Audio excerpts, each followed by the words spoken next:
வணக்கம்.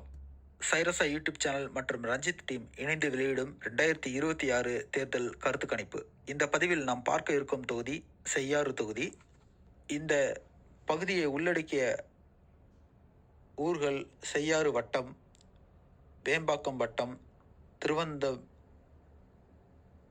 நகராட்சி,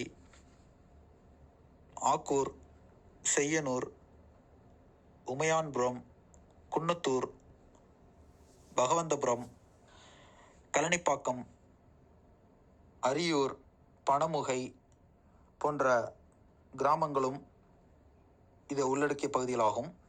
இந்த தொகுதியை பொறுத்தவரை 8 முறை திமுகவும் 4 முறை அதிமுகவும் தங்கள் வெற்றியை பதிவு செய்துள்ளது. பாமக ஒரு முறையும், காங்கிரஸ் கட்சி ஒரு முறையும்,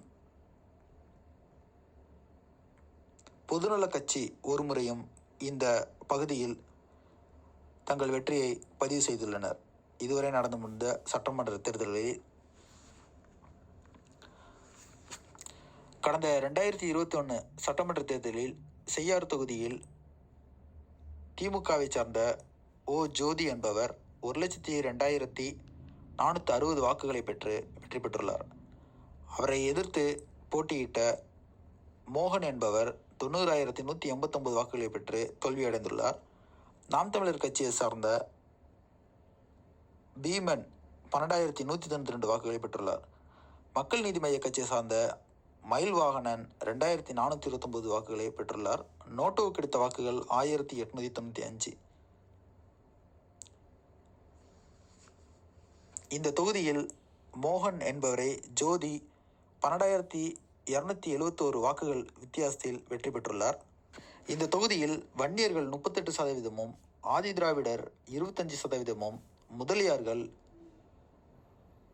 13%, முக்கிய வாக்காளர்களாக உள்ளனர். இது ஒரு பொது தொகுதியாகும்.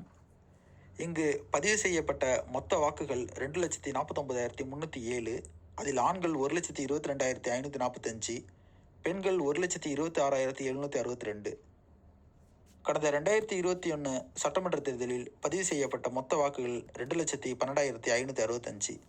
அதில் நோட்டோவுக்கு கிடைத்த வாக்குகள் 1,895. தற்பொழுது 2026 கருத்து கணிப்பு முடிவுகளின் விவரங்களை பார்க்கலாம்.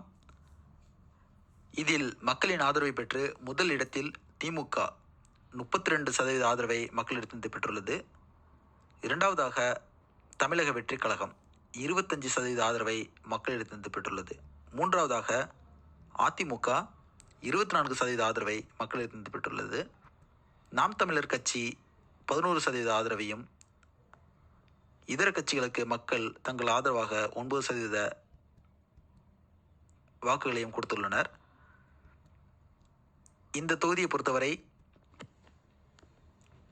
திமுகவிற்கான சாதகமான வாய்ப்பு உள்ளதாக கருத்து கணிப்பு அடிப்படையில் நமக்கு தெரிகிறது. மீண்டும் அடுத்த தொகுதி பற்றிய விவரங்களை மற்றொரு பதிவில் பார்க்கலாம். அதுவரை காத்திருங்கள். உங்களது கருத்துக்களை கமெண்ட் பாக்ஸில் தெரிவிங்கள். நன்றி, வணக்கம்.